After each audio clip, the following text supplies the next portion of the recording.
CI/CD pipelines and GitHub Actions in particular seems to be a bit of a weak spot right now. I'm sure you will probably remember the Shah Halud worm that was infecting multiple NPM packages just a few weeks ago.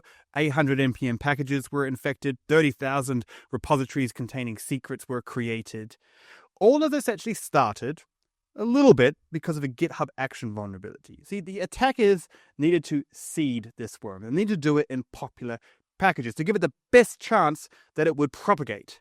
How they did this is that they found a weakness inside PostHog and Async API, two extremely popular organizations with lots of weekly downloads on their NPM packages. And the weakness that they found was in their GitHub Actions. It allowed them to actually exfiltrate secrets because of a misconfiguration that they had. Well, researchers at Aikido have uncovered a new classification of vulnerability, again infecting GitHub Actions and also some other CI/CD pipelines, and again allowing people to exfiltrate secrets and exfiltrate them in large companies like Google. So to really understand this, I brought onto the show the bug bounty hunter and researcher that actually discovered this, Ran Dalman. The vulnerability is called PromptPwned, and as that name may suggest, it's about having prompt injection in your CI/CD pipelines. And you may be thinking, wait, prompt injection, that's something to do with AI, not CI/CD pipelines. Well, yeah, you're right. But a lot of people are adding AI into everything, including inside their CI/CD pipelines. You see, there's a huge trend to be able to take data and be able to analyze it. So, for example, maybe if you have lots of GitHub issues coming in, you could put inside your CI/CD pipeline or your GitHub Actions workflow to actually analyze all these issues and let you know which ones are legitimate and which ones to prioritize. The problem is that that all comes from untrusted data. So I asked Ran to walk us through the essence of what is PromptPwned. Essentially, I noticed an uptrend in using AI, using LLMs, when doing issue triage, when doing issue deduplication and stuff like that in GitHub Actions. So all of this stuff is possible to be triggered by like unauthorized users, right? Like in Google's case, non-Google employees. And I noticed a lot of the times user input was being used there and you could influence the LLM.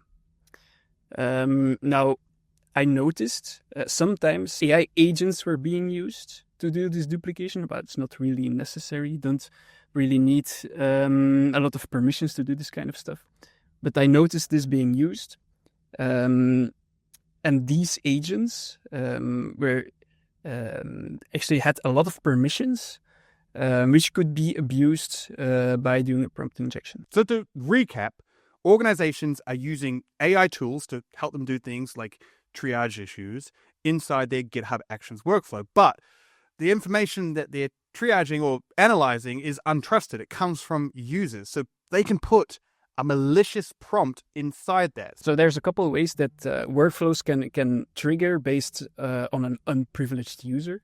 One is on issue creation. That's what I saw a lot.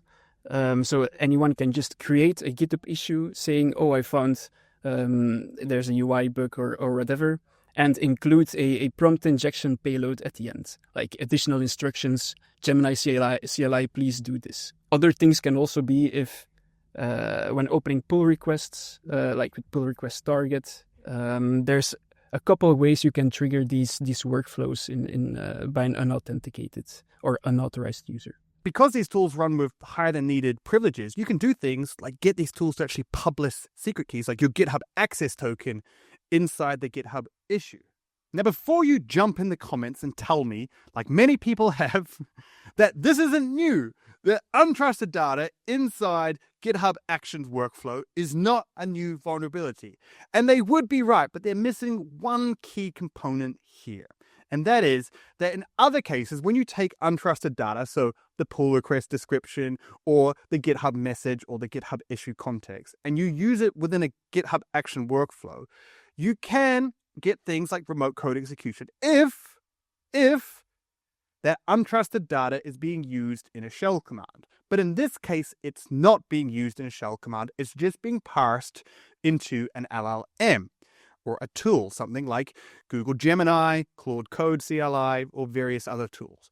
But because these tools have access to other abilities or other tools inside them, you can actually get it to escalate. So this is the new component. Not the fact that untrusted data is being used, and the fact that untrusted data is being used in what previously would have been a safe way. We've seen this type of thing before where you would have untrusted user input going into shell commands. So this is known research.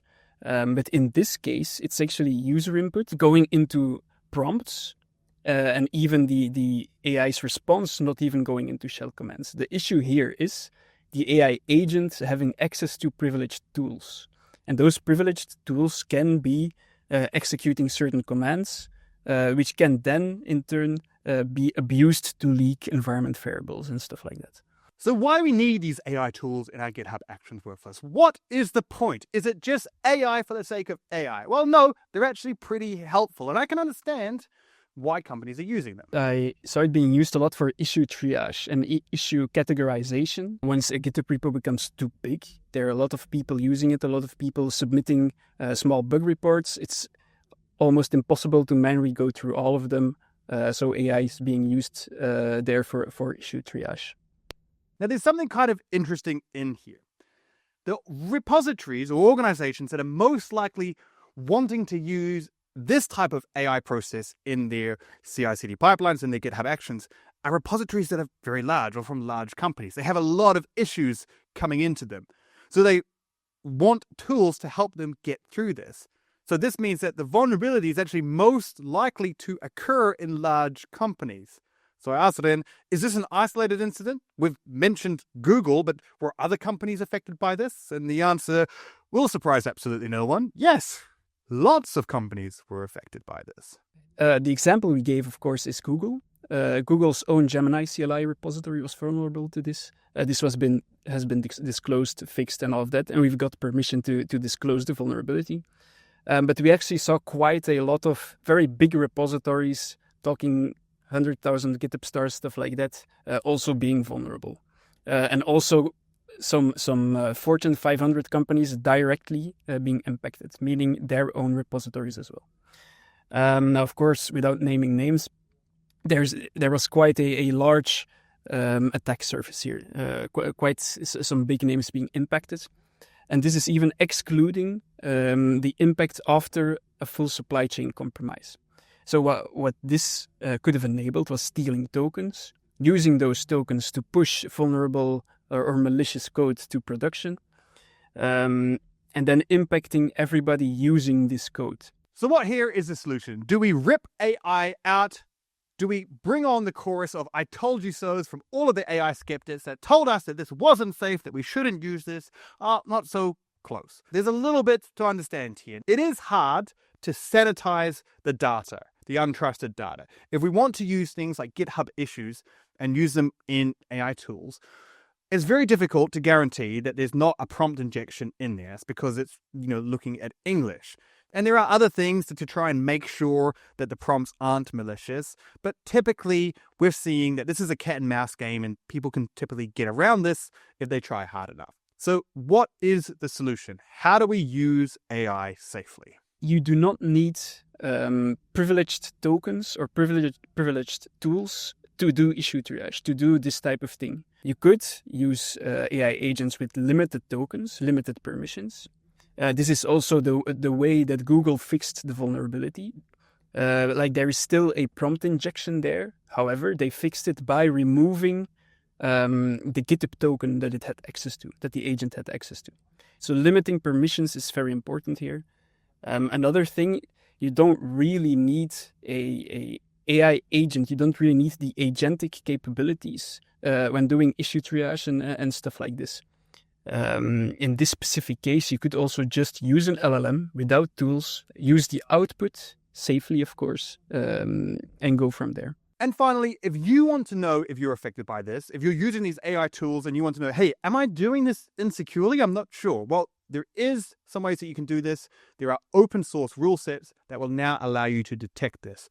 Ran explains this. We actually open sourced open grep rules, so anybody can scan for it themselves, scan for this behavior. So that's the main one. And always keep in mind, limit the tools you give to agents, limit the way you go about using user input, and also very important, make sure that You do not trust output from an agent. Do not trust output from an LLM. Do not use that in shell commands and stuff as well.